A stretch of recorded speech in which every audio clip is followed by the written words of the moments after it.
Well, greetings everyone, and welcome to another episode of Healing Ties 2.0, featured on the Whole Care Network and on UK Health Radio, the world's #1 talk health radio. I'm your host and presenter, Christopher McClellan. You just might know me as the Bowtie Guy. And on Healing Ties 2.0, we visit with people from all over the globe who share their stories, because it's through story sharing where diversity meets the road to collaborate on a common cause. And our common cause is supporting caregivers before, during, and after caregiving ends. And caregiving is just not a local issue. It's a universal issue and an emotional issue which brings people together from diverse backgrounds. And we believe the best information and referrals come from caregivers who share their stories, knowledge, and experiences with each other, which helps build a global network of care. On today's episode of Healing Ties, we will be visiting with Dementia Care expert Gary Joseph LeBlanc from the Dementia Spotlight Foundation and Dementia Mentors. After caregiving for both of his parents with dementia, Gary has dedicated his life to helping family caregivers from around the globe find comfort and trusted resources to help in their caregiving journey. You'll also hear from David Benedetto, who, in his 40s, has been diagnosed with early onset dementia. David has found terrific support through Gary's programs, and his story is important for everyone to hear. Let's join our conversation with David and Gary, and we'll see you on the other side of the show. Well, greetings, David and Gary, and welcome to another episode of Healing Ties. It's great to visit with you. I'm really excited about our episode today. Thank you, Chris. Great to be here, as always. Very nice. I know sometimes when we have multiple guests, it can be a little challenging talking over one another, but it's okay because we're going to have a very friendly conversation. And David, I'm excited to visit with you. Gary's told me quite a bit about you, and I'm anxious for you to share your story with our listeners. But I have to start out by asking, as I ask all our guests, how are you creating Healing Ties? So, Gary, I'm going to ask you to go first. Thank you, Chris. Like I was saying, I'll repeat myself saying it's great to be here with you again. It's always a pleasure. We've been doing, there's just so much going on right now on it, helping other people living with dementia on it. Through Dementia Mentors, we're hitting our 7.5-year mark, June 1st. We're a pioneer on getting people together socially online on it. When nobody knew what Zoom was, we were Zooming like crazy. So it was kind of a strange world on that. And throughout Dementia Spotlight, the education has been, we're on fire. I've been training all the sheriff departments around, police academies, the fire recruiters. It's been, I'm heading off this afternoon to do a memory care unit up in the Collar. There's a lot going on, which is surprising through all we've been through with the COVID, man, but some stuff stayed strong, and education has been part of it. So, You've been doing this for quite a long time, Gary. It's a decade. Yeah, I've been doing it for a while now. And so, David, welcome. I'm better at it. Practice makes perfect. So, It's done David, welcome. Pretty well for me, Gary. Chris, yeah. I really appreciate you having me on. The Dementia Spotlight and Dementia Mentors really helped me out. It put me in contact with people that were really able to help explain to me and be here with me through this situation or my diagnosis. Especially as a younger man, I'm only 42 years old and going through this, and it was just kind of unheard of. And right. Without them, not too sure where I would be right now. So it was very nice having the ability to reach out and find groups that really were able to educate my spouse and myself on what was taking place in my own life. Right, and to be connected with Gary, you can't go wrong being connected with Gary. It's been invaluable. There's no question about it. Especially through the support groups. We meet daily online, if not more than once a day online. though I have had some computer issues as of recent, so my attendance has not been as much as it should have been. But it was invaluable and has been invaluable. And there's no computer issues today so far, so we're doing good because you never know about technology. Oh yeah. Luckily, I have a 12-year-old, and I was able to steal his computers.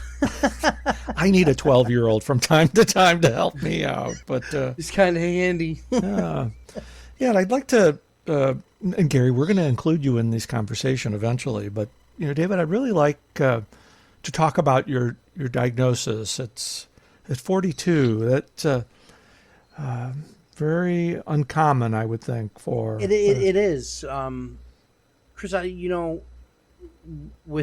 With Alzheimer's, at least how I understand it, there's the genetic Alzheimer's and there's non-genetic Alzheimer's. Mm-hmm. I happen to not be have the genetic disposition to have Alzheimer's. So it wasn't the first place they looked. They thought I might have had a traumatic brain injury or something else that was causing memory issues. And then once they finally got in and got CAT scans, they saw that I had symmetric frontal temporal lobe degeneration. Okay. And they saw that my memory center was already in the process of dying. So I'm already well into the disease of Alzheimer's at 40. I guess at the time I was 41 when I was diagnosed. Was there something that that triggered this realization that something had changed with you? Oh, without a doubt. We had been noticing symptoms, I would say, for 6 years or so. While I was in the service, I was having memory issues, cognitive problems, and what they were calling exertion headaches. Okay. And then as my stress decreased, those started going away.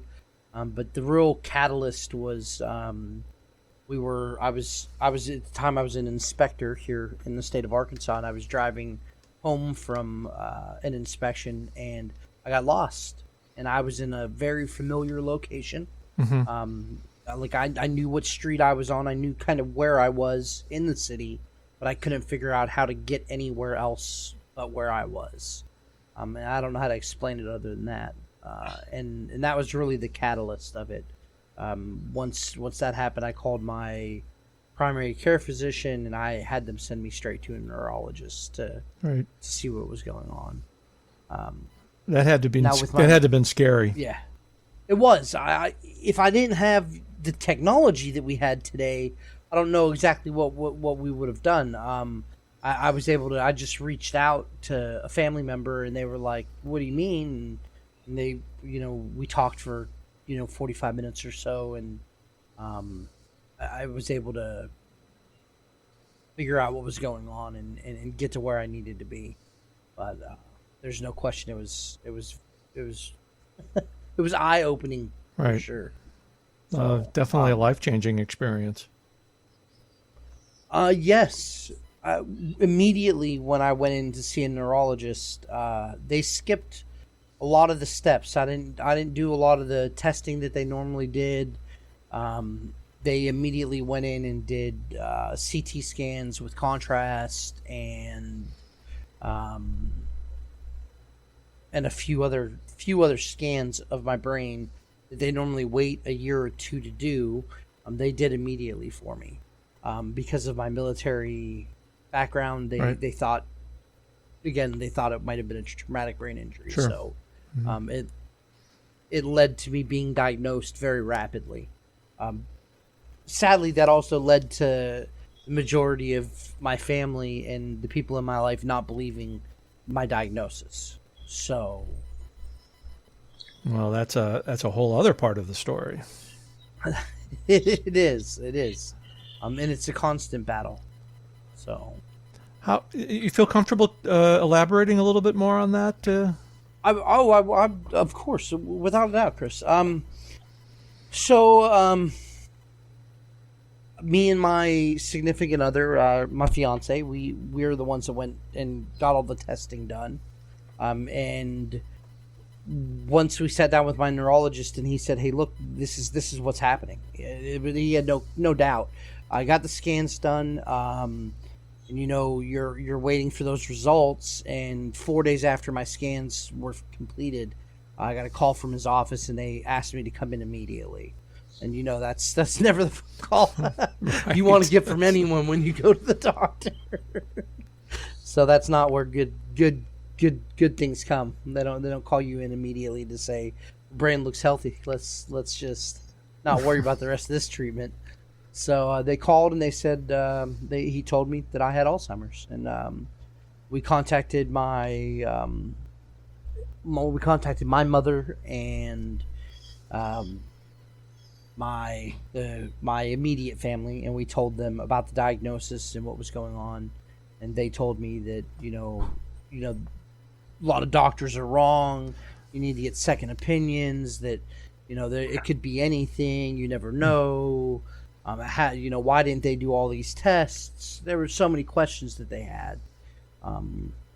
So we asked them. We said, okay, what would make you feel more comfortable about this diagnosis? Like, what do I need to do to talk to you about this? Because we need to talk about this and plan. I just opened my company. It was my first year of owning my own business. Prior to that, I had been subcontracting as an inspector. Mm-hmm. So we were 3 months in on owning my own business. And so as we're planning to take off with my company and advance my life, purchase a house, and do a whole bunch of things, we get told immediately by my neurologist to stop working. Wow. So my family wanted second opinions, and we told them, we said, okay, well, we'll go get second opinions, but you're talking another $4,000 in testing. So if you want me to go get scans, you got to come with me. Like, might need a little bit of help. This is going to get a little rough. Right. Medicaid wouldn't cover anything. Right. I was too young. Too young, sure. Mm-hmm. Yeah, they wouldn't cover the medication. They wouldn't cover the scans. They wouldn't cover the tests. So everything at that point was coming out of pocket. We went and got a second opinion. When we brought my mother with me, she's in her early 70s. We brought her with us to get the scans, and that neurologist said the same thing. She said, I don't understand why they didn't do all the other tests, but I see the degeneration. I see the signs and symptoms of Alzheimer's. I agree. And she walked away from it still in a state of disbelief. And she's still having trouble grasping it. Yeah, without a doubt. Oh. Without a doubt. And then I didn't handle it very well either, Chris. Well, at that point, I can just imagine. panicked, Yeah. 40 in your early 40s and having a diagnosis like this, and then not having the support that you had anticipated. It's hard. It was definitely hard. It wasn't what I expected from anyone in my life other than my significant other. She's really the only one that responded how I thought anyone in my family would. Mm-hmm. Everyone else, it was all the way from my sister thought that it was a scam, that I was trying to scam them out of money, that I was faking my disease to somehow try and con people out of money to buy a house. Because my immediate response, Chris, was I need help. Like, we're about to shut down a company that I just opened, where we were just in the process. My credit score had just gotten high enough to purchase a home. Mm-hmm. So we were $20,000 short of buying property and having a house. We're getting ready to have our first $100,000 year. We're really right there on the cusp, Right. Your dreams are happening, and then this, So I panicked, and I did panic. I panicked pretty bad, and I asked my family for help. I told them, I said, look, I don't know what to do, but we want to buy this house. We want to we want to get this stuff done before we have to close the company down. There's some paperwork we need to get done, and with them not believing it, and then all the arguing that ensued, it was just easier to step aside and let me and my other half do it the way we did it instead of relying on anyone else. And how long now are you into your diagnosis? A year and 2 months. Year and 2 months. A year and 2 months. Yeah, It's been a little bit, maybe 10 months, 11 months since I've worked. I haven't worked in 11 months, and I stopped driving 10 months ago. You've had a complete life change here. I haven't left my house. Yeah. I mean, most people haven't because of COVID. Well, right. But, complete life change. I went from being gone every day to being home every day. I'm a full-time stay-at-home dad, and went from, making a living wage to working. My spouse was working part-time at a gas station so she wasn't bored at home. Right. To her being the breadwinner. So it completely changed our lives. Changed your lives. So Gary, I want to bring you in here, and from your perspective and experience, how unusual is it for a dementia diagnosis at this age? This is why David's story is so important, because it's not as unusual as people think. I mean, 55 is the new number for people being diagnosed. Dave's condition is known as early onset. If you get diagnosed prior to the age of 65, you're going to be considered early onset. So his diagnosis should be early onset Alzheimer's on it. I got a family member that's diagnosed the same way on it. She was diagnosed at 64. She'll always be considered early onset. She's 68 now on it as it goes through on it. But in the mid-50s right now, it's amazing. This has been going on for a long time. Going on for years, decades, but we weren't getting good at the diagnosis.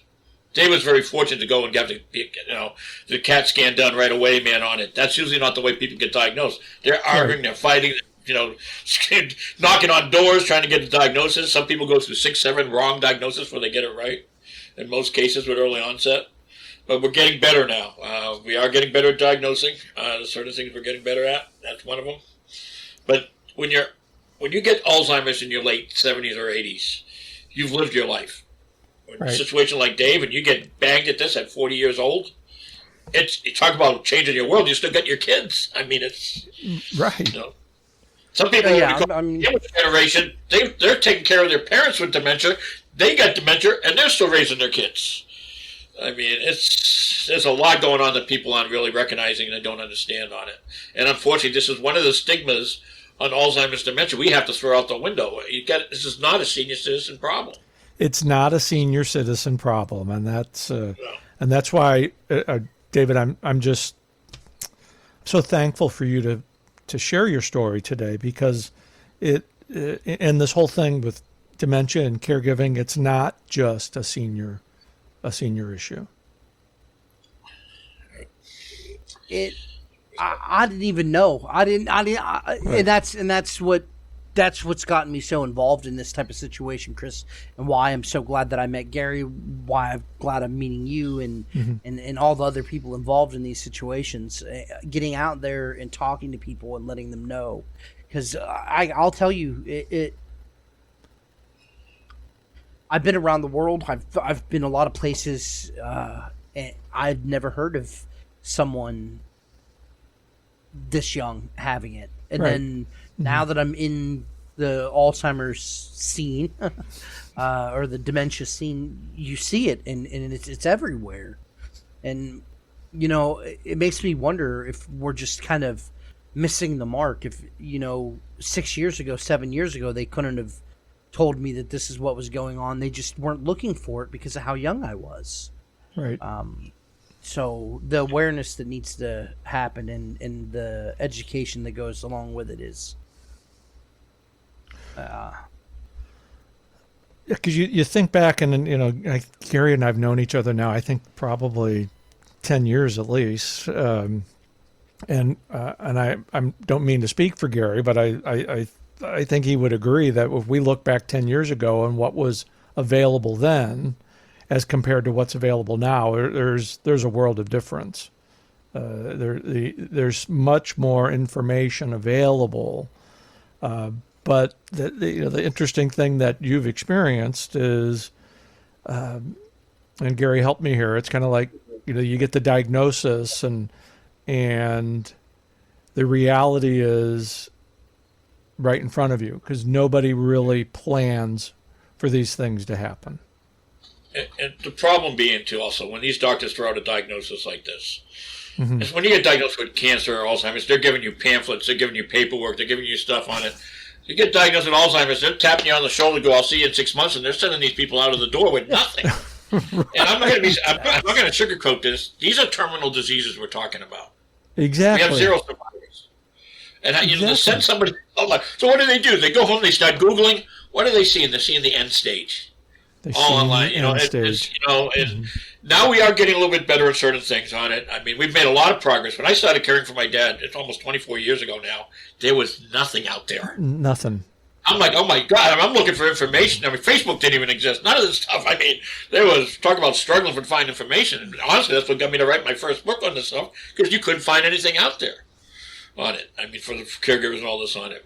This way now, we've educated a lot, and we've come a long ways for support. We still have a long ways to go, but there has been a massive improvement. In the last 5 years, I'd say 6 years, we've come a long ways. Yeah, technology is certain. At least getting an understanding what's happening on it. Because if Dave was diagnosed like this, bottom line, if this happened to Dave probably 10, 15 years ago, he would have been sent to behavior health. Because that's what happened with everybody. That's exactly what. Lewy body dementia. 30 years ago, we were calling Lewy body dementia little people's disease. Because that's all they're seeing is hallucinations of children running around the house and all this on it. I mean, what happened to them? They were sent to behavior health, put on all the wrong meds, put on all these psych meds. It was a disaster. We were damaging these people by trying to help them. And now we've learned a little bit, and we're still making too many mistakes on this, but we've gotten better at this on it.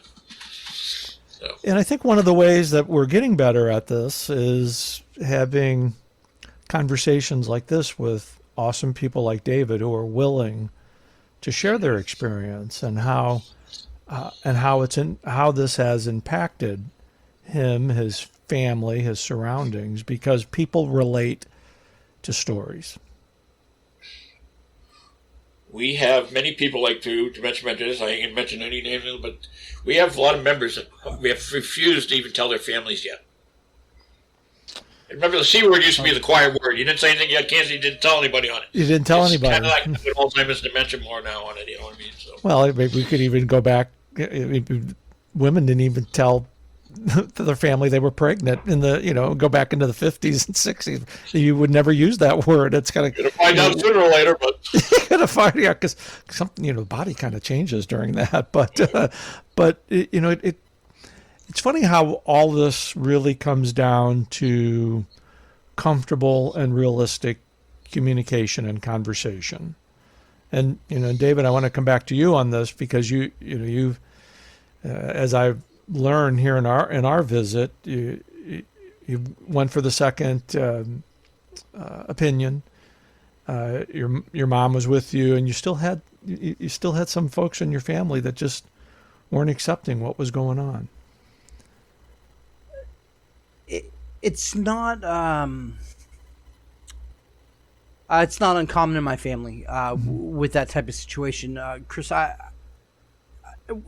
pre-show I'd mentioned I am a recovering addict. So now we're talking we're in 2021 now, 21.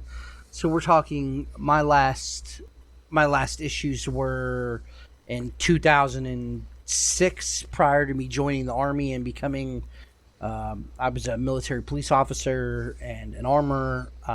We're talking pre all of that.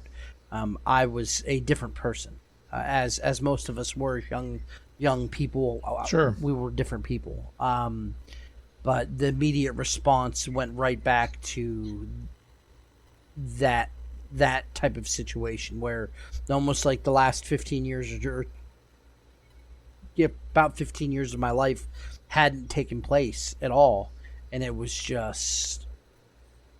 I think it was more of a panic on their part, as I think it was. I think they panicked. I don't think they know how to handle it. Mm-hmm. You know, luckily I have my other half who is just she'll give the world to anyone really, and Mm-hmm. She's a great support system for me. But I don't think my family reacted any differently than I thought they would. Right. To be quite honest, and I've learned that friends are the same way. Not that they don't believe it, but there's really only three responses that I've seen so far from friends. You get friends that you immediately stop talking to you when they find out that there's something going on.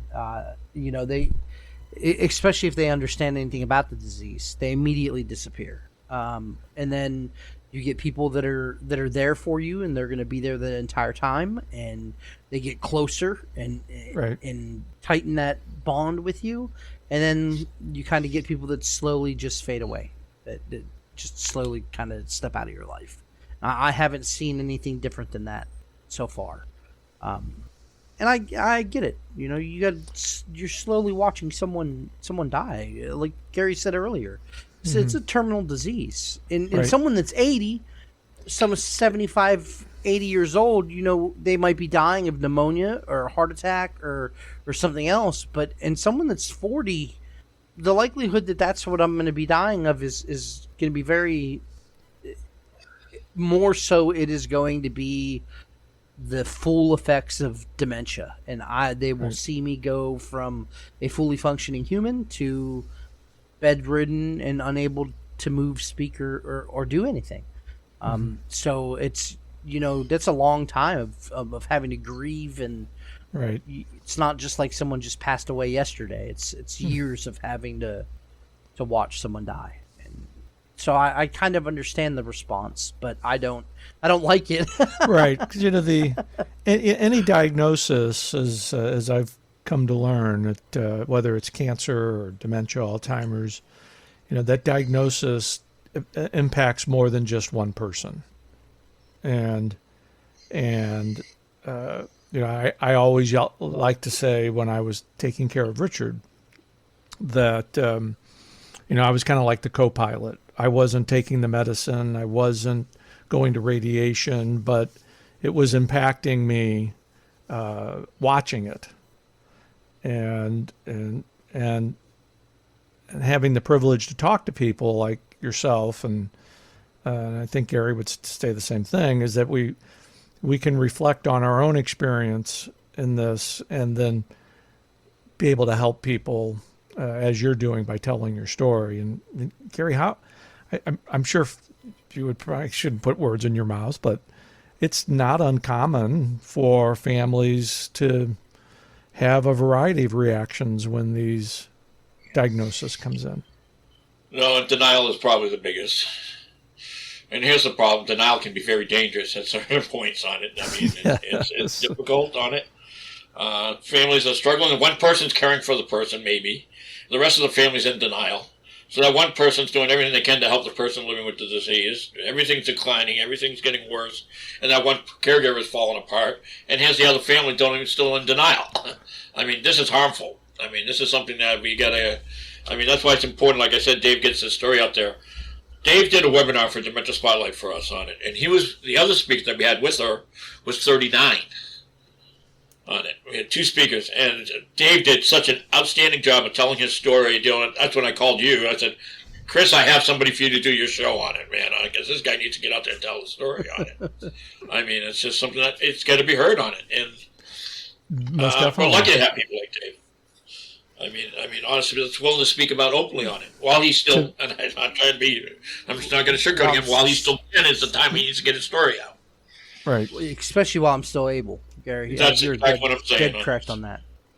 So, and let me tell you, Chris, the day I found out, Gary brought this up earlier. They just kind of tell you and then send you on your way. That's exactly what happened with my doctor. Hey, you have Alzheimer's, and we'll see you here in 4 months. Yeah, because they've got their next patient that's coming in at the top of the hour. They have to they move on. It's very rare that you find a physician that takes the time.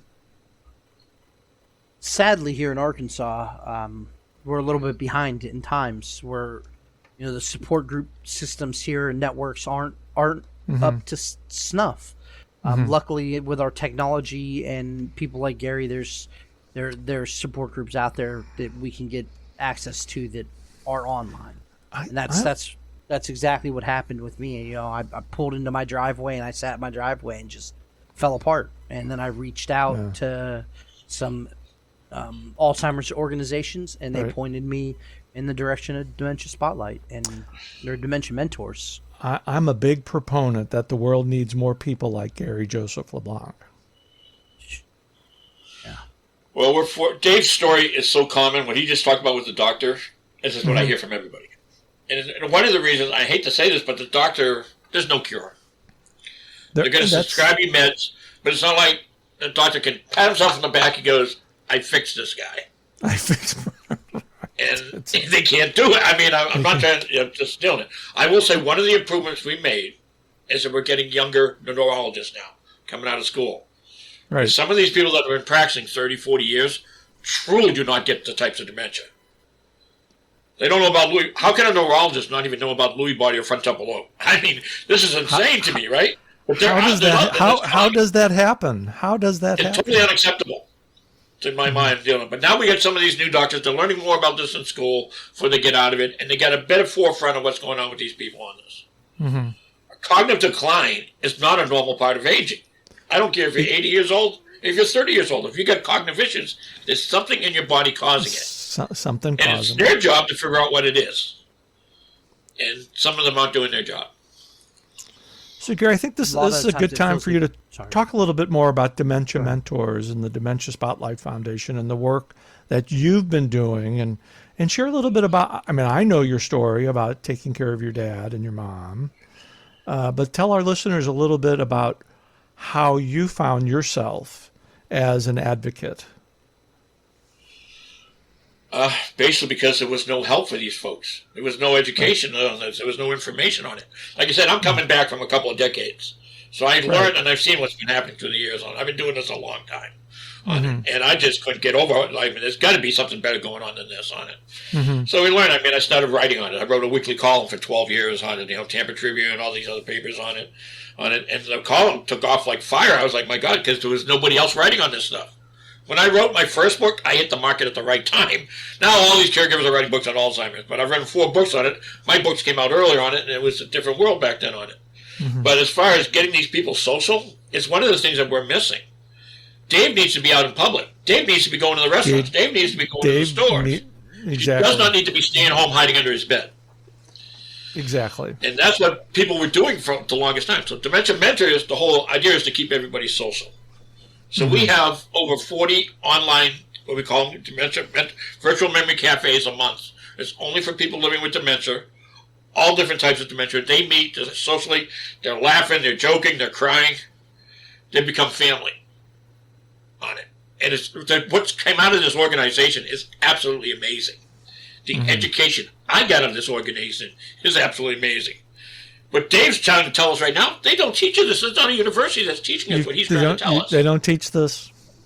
Right. So I got people with frontal lobe, vascular dementia, mixed dementias, all the stuff going on. And I just sucked up all that information from these folks, and it made me a better educator on it. Without a doubt, what I learned out of these people, if you sit down and you listen to them, so you have so much to learn from them on it. You just got to sit down and talk to these people and learn to them on it.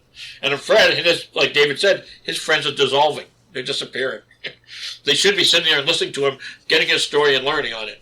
Exactly. But any disease, whether it's cancer, whatever it is, nobody wants to learn about diseases until it falls in their lap. We just, for whatever reason, we're just conditioned. Some people are just conditioned that their comfort zone is to walk away because they don't want to deal with it. And not sure how to fix that, because sooner or later, everybody's going to need a caregiver. It's just that you don't expect that at 42. No, it's world changing, as he said. So.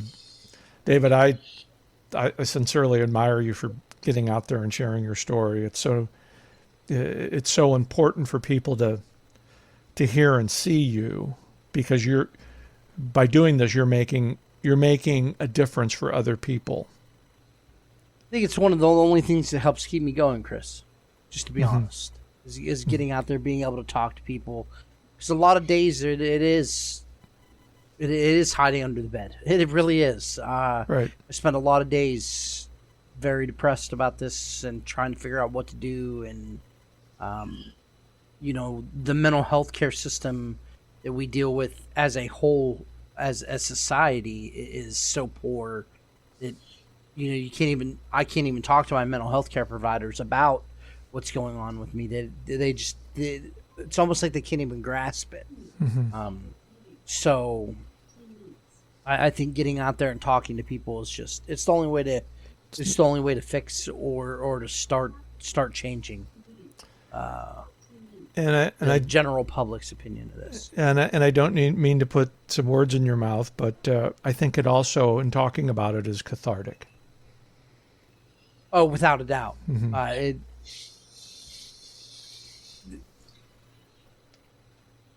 In such a way that it's extremely therapeutic. Just being able to look at someone else that understands the situation or that is interested in figuring out what is taking place really makes a difference. Yeah. Because it's hard to tell someone that you don't know what a spoon's called. and people don't understand what that even means. A lot of people don't. You know what I mean? So it's interesting because they haven't experienced it. Yeah. Oh goodness. Well, I think this is a great time for us to take our break, and I'm going to put both of you on the spot when we return. I'm going to want to know one fun fact about both of you that our listeners would want to know as well, and then we'll continue our conversation. Okay. You're listening to Healing Ties on the Whole Care Network and UK Health Radio, the world's #1 talk health radio. We'll be right back. Everyone has a story, but not everyone gets the chance to share their story. So we're going to give you that chance. We want to hear about your story. We want to know how you're creating healing ties in your life and in your community. Email the Bowtie Guy at healingties.com and indicate if you'd like to be a guest on the show in order to tell your story. To your health, happiness and prosperity.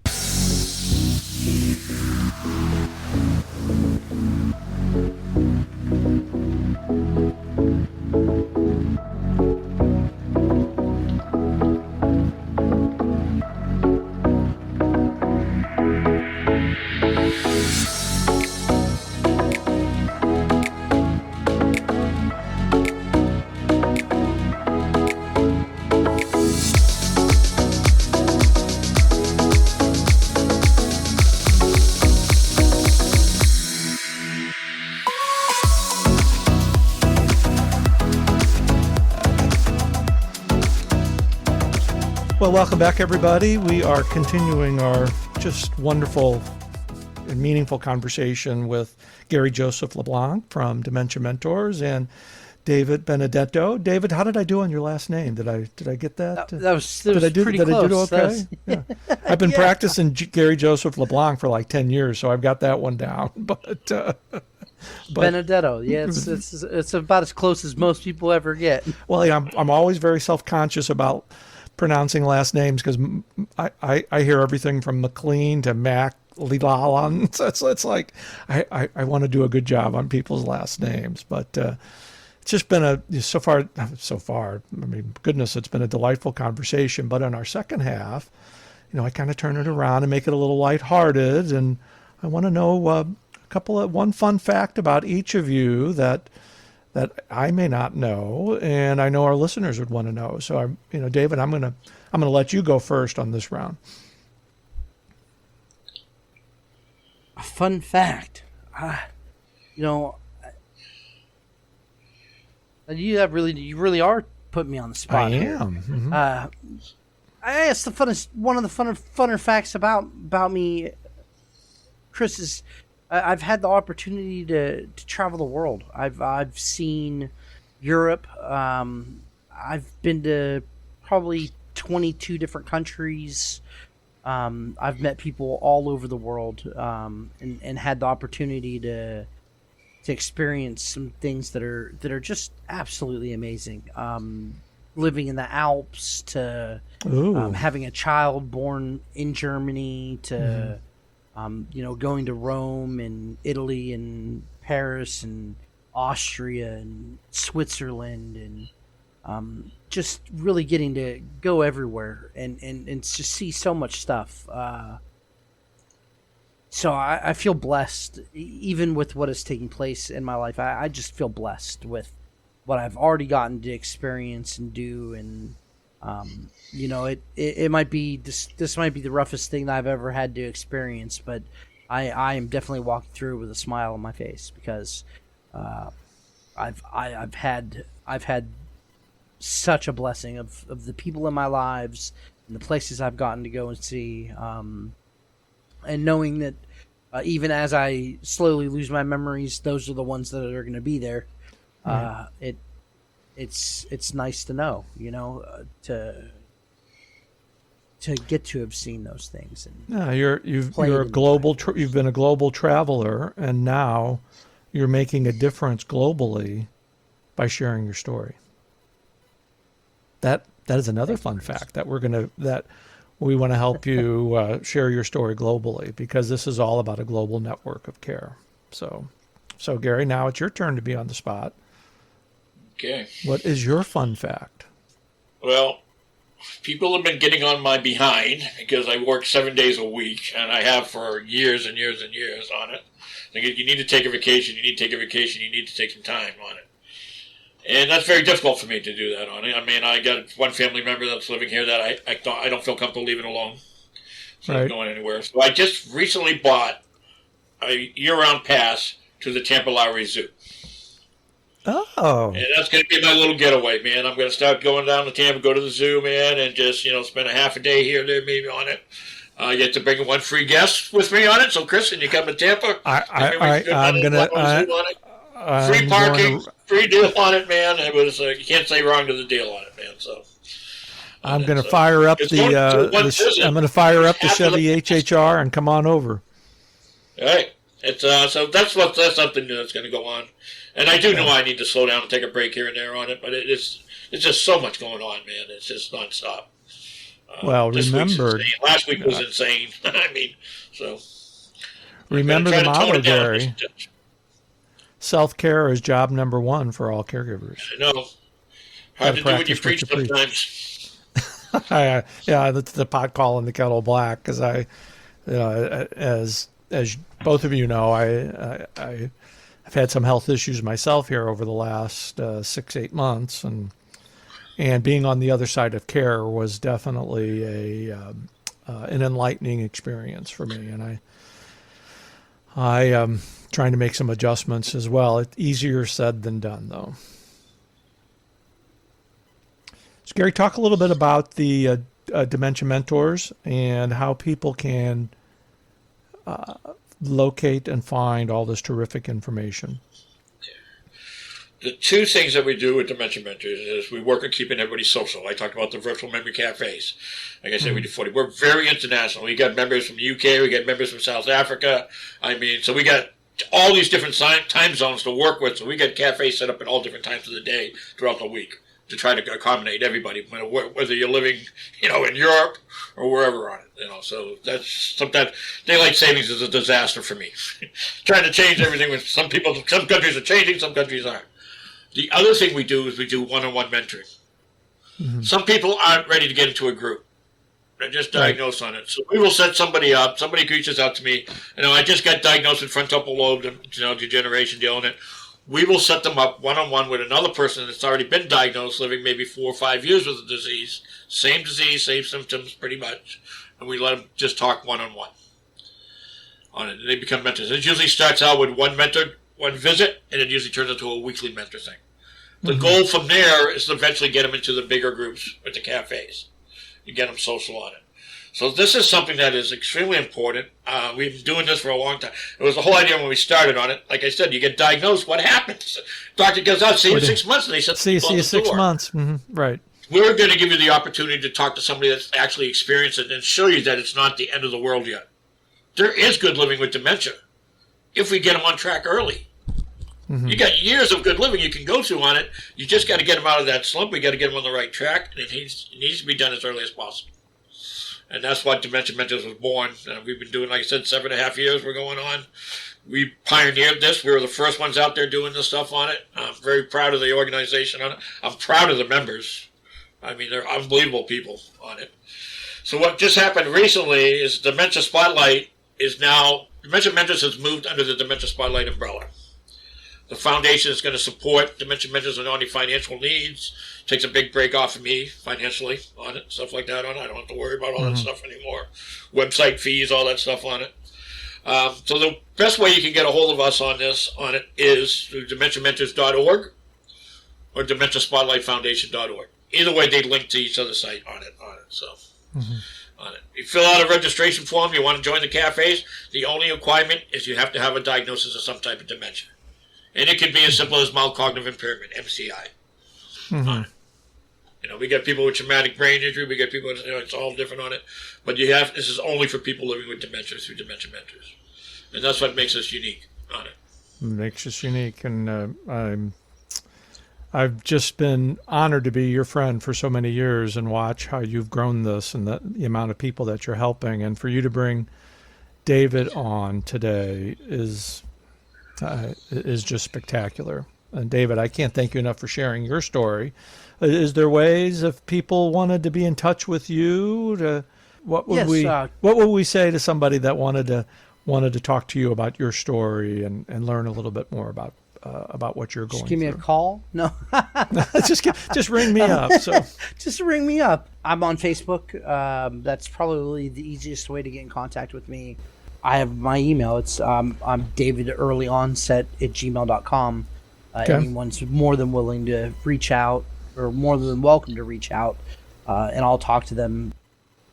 Gary and David, with the great work that the two of you are doing by supporting and sharing stories, you are certainly two people who are creating healing ties all around us. I can't thank you enough for joining me today. And David, it is an honor to meet you and visit with you today. And I'm confident this won't be the last time that we have the opportunity to chat.